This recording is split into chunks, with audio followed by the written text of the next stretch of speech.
afternoon.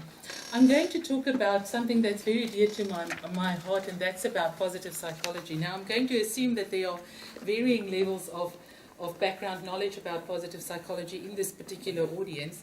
So some of you will have to bear with me, and for others I may want to add some more information that I find interesting. The title of my presentation is Remapping Positive Psychology and Wellbeing within the global context. And I'm specifically talking about remapping because I think we are at a particular point in the history of positive psychology that I think is a very important point. For those of you who've read about positive psychology, you would have seen that about 10-15 years ago there was what we call the change of direction in psychology. Do you know about that? About the change in direction towards positive psychology? Show of hands. No, okay. A little bit there. Okay, that's good because that gives me an idea of where to depart from.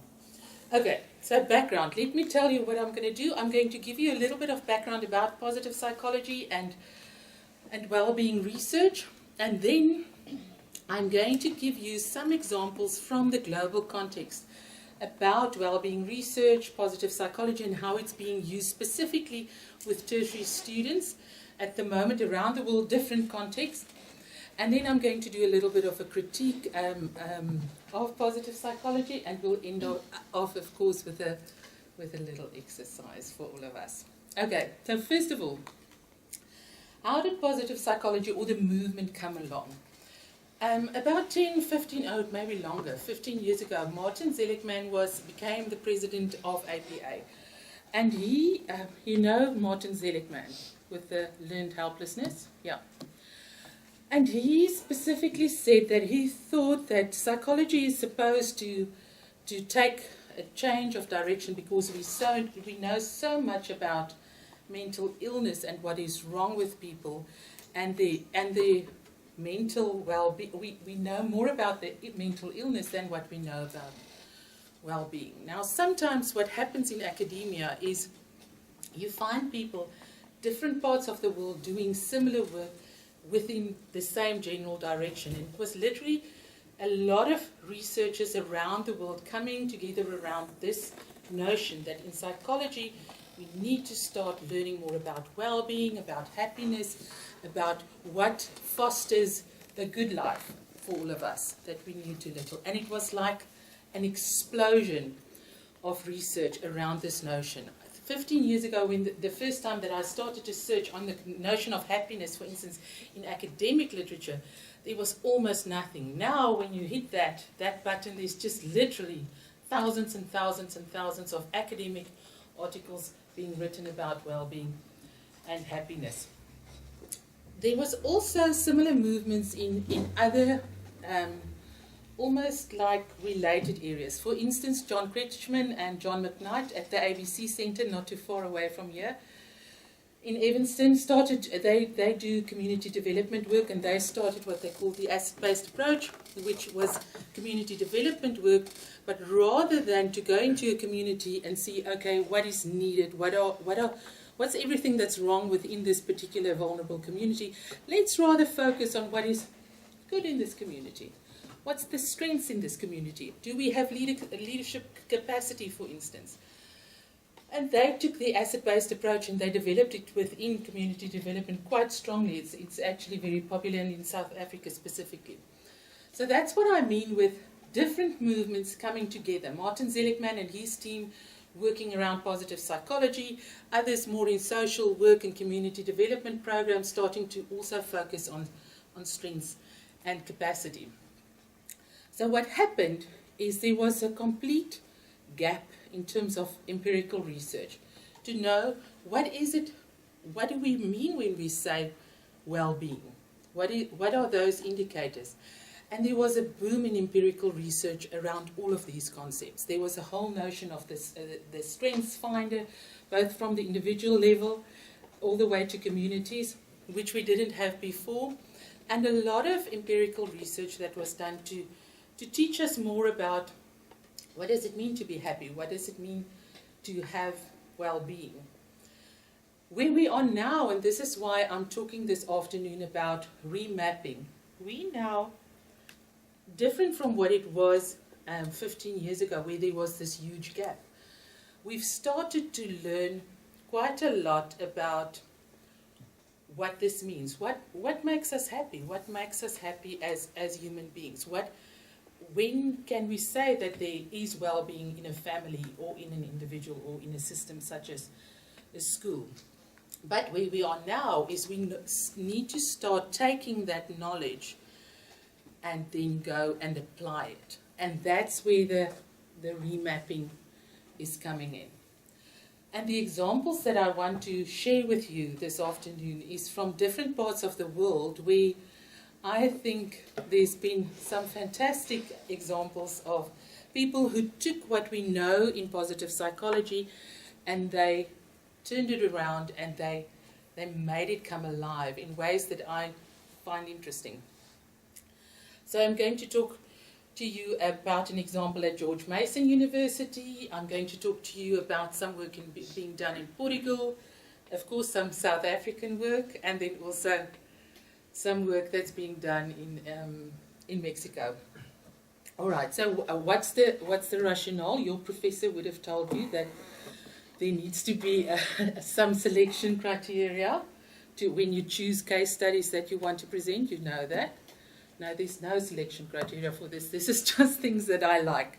So it's a complete thumbs up on my side. It piqued my interest. So that's why I'm choosing to share these particular cases with you. All right.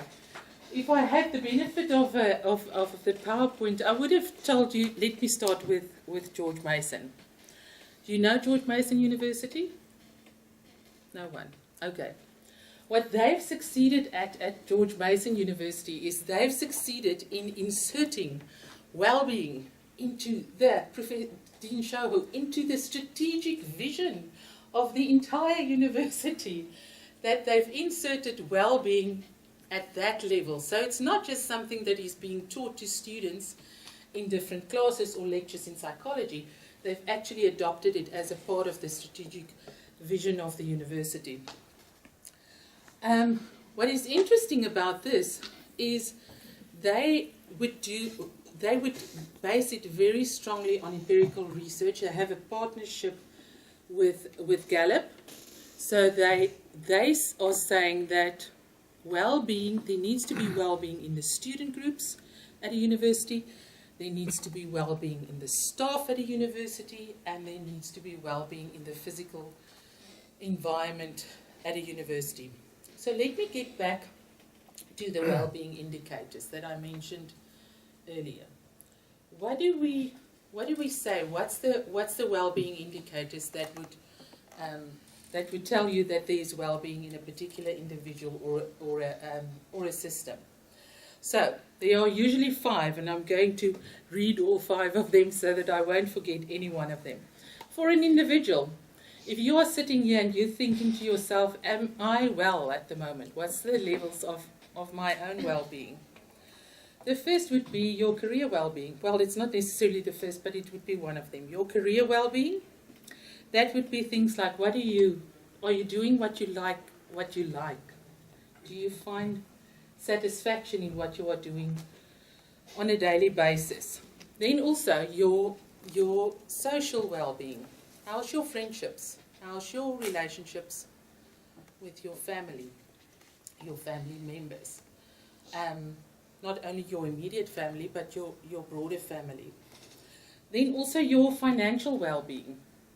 How's your being students? How's your financial well-being? Yeah, I have 2 sons. They are 22 and 20, and it's a work in progress with students.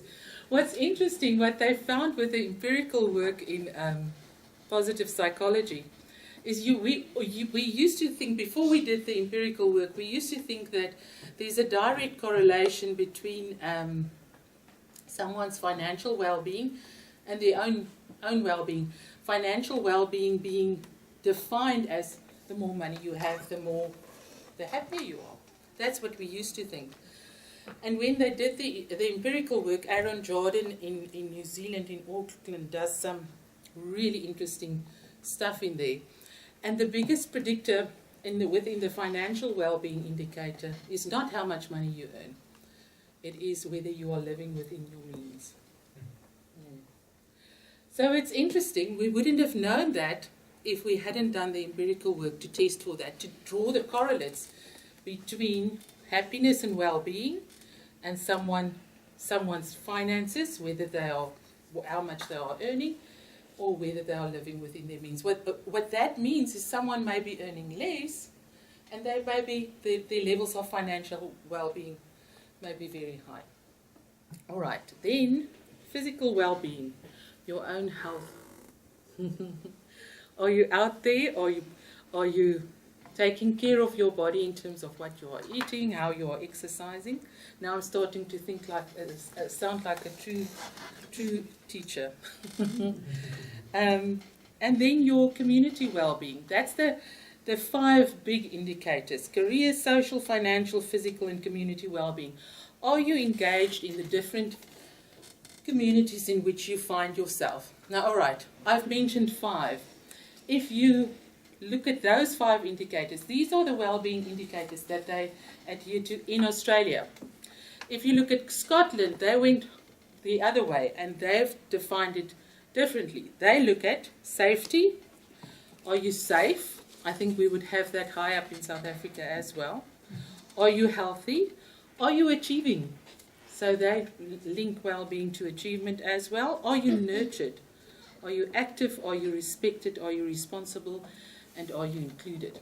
So that's what Scotland is saying about well-being indicators. UNICEF, on their turn, they've made a distinction between individual well-being indicators and systemic well-being indicators. On the individual level, they talk about physical, cognitive, psychological, and social well-being, and at the relationship level, they talk about families, schools, peers, communities, and macro systems. So the reason I'm mentioning the way in which Australia is defining well-being indicators, and Scotland and UNICEF, is to make the point that for all of us, well-being as such is something different, and it's very much context dependent. So what is meant by well-being here in Milwaukee may not be exactly the same as what is meant by well-being back in Pretoria, where I'm from. Okay, so back to George Mason. So what they did with the strategic vision in inserting well-being into the strategic plan of the university, they said that this should be integral to what we do with our students in terms of our long-term strategic planning.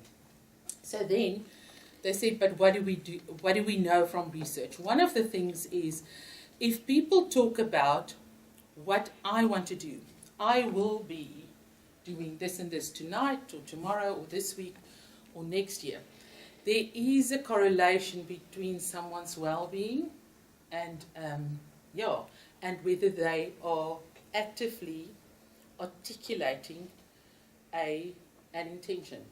There's been some research that actually proves that. So what they do at George Mason is they do what they call these wise interventions, where they would have students commit walking past tables, much like you have here on your way to the union, and students commit to what I will be doing this week or what I will be doing this semester, rather than what I need as a person, which is the old paradigm of what we used to talk about in psychology. What do I need, and what can someone else do for me? With the wise interventions, it's about agency, it's about the individual doing specific things. What they've done this research now for, I think it's between 5 and 6 years, where they have this huge database with Gallup, where they've indicated, since they've been doing this the well-being interventions, that there's a stronger sense of belonging from the alumni at the university. They've improved their graduation rates, and they've also improved their retention. And there's a much deeper engagement with learning in these students. And it's empirically proven. It's not just someone who went and said that.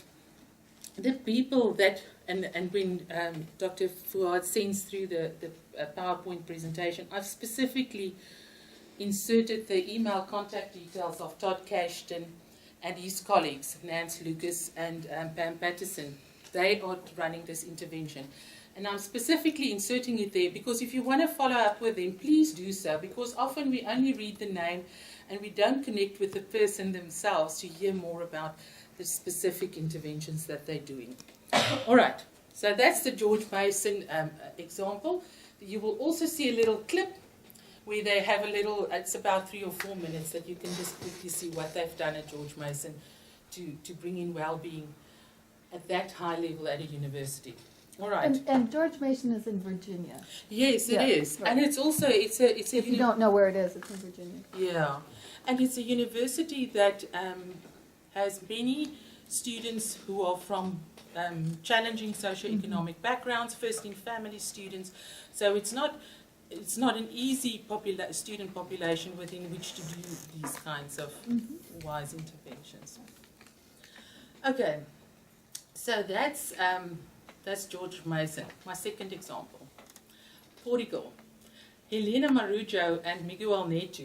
What they do, they're such an interesting couple actually. They work together in academia. Both of them are positive psychologists. And they believe very strongly in positive psychology at the systemic level. And that's the point of access where we need to have impact in psychology. They used to teach at an institution whose name I won't call and mention, because they would do things like, they call it happiness interventions. So they would deliberately do things and design things that increases happiness, things that they know. One of the things that we've learned from empirical research is that we tend to be happy when we spend time with our family, the ones that we like and love.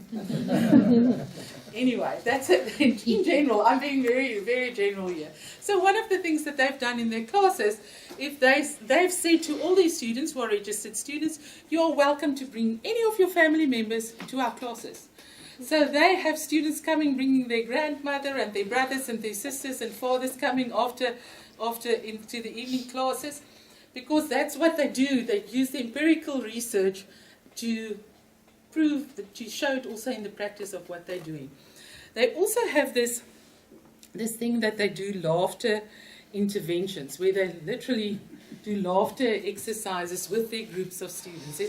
It's fantastic. I've been part of it.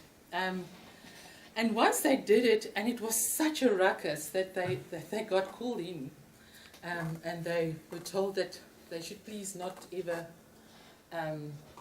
do this again, because the people in the other rooms were complaining about this ruckus coming from this particular lecture hall. And Helena and Miguel resigned the next morning. They said, so they went from a double income family to a no income family, because they said that if this is the work environment that they're in, then there's an incompatibility. And the well-being indicator says that your work environment, there needs to be a high level of compatibility between your own personal goals and what the environment facilitates. So they put their money where their mouths are, what they knew to be true. They practiced that. Well, the head of the business school at Lisbon University heard about this, and he promptly appointed them as a couple again. So Helena and Miguel is now offering the most fantastic courses to anyone from all disciplines, not just education or psychology, to business people in a master's degree in applied psychology, and they do absolutely wonderful work because they continue to take what we learn from empirical evidence, and they make it come alive in what they do. All right. They have a concept that they use. They have several concepts, like all researchers do, specific things. The one concept is something they call improbable conversations. And it is about two people who would probably not otherwise have connecting and having a conversation, and then expressing appreciation towards one another. So they would have evenings where they would invite everyone from students to community leaders, to business people, to doctors, to whoever, to just have this evening together where two people would sit and talk for a few minutes and then they have to change. And it's been fantastic, the examples that they've written up of from these improbable conversations that has taken place between people who would not otherwise have met, and how meaningful that has been in their lives, and also then for initiatives that they develop. One of the principles that I find very striking of Helena and Miguel's work is they talk about the age in which we live in, and how in our relationships have become instrumental. Because we live in the age of networking, we have to build our networks. And what they are saying is that it's actually not about what the relationship can do for you, that the value of a relationship is in the relationship, right there. And that's it. That's enough. The relationship does not need to be instrumental and bring you something else. And I think for me that resonated quite strongly, that sometimes we miss out on the richness just of the relationship because we've become such a networked world. All right. They've done a fantastic book. It's entitled Positive Nations and Communities. That the little picture will be in the presentation that they do. Okay, so that's my second example. My third example is the FLY project, Flourishing Learning Youth. This is a project that was done by my friend and colleague Liesel Everson in Pretoria. It's in a deep, deep rural area at a school in South Africa, in the mountains. We have to drive 4 hours from Pretoria. In the beginning, when we started this, I was part of the project in the beginning, and then I started the deanship. There was a teacher at the school who reached out to her at the university and said, you know what, I want to build this partnership. There's some needs in the school. What can we do together? And Liesel, with her theoretical framework of coming from the asset-based approach that I mentioned earlier, and also being a positive psychologist herself, focused on the strengths and capacities in the school and at the universities, and designed programs that could provide career guidance to students, high school students, who would not otherwise have access to career guidance services, being in such a remote school in South Africa.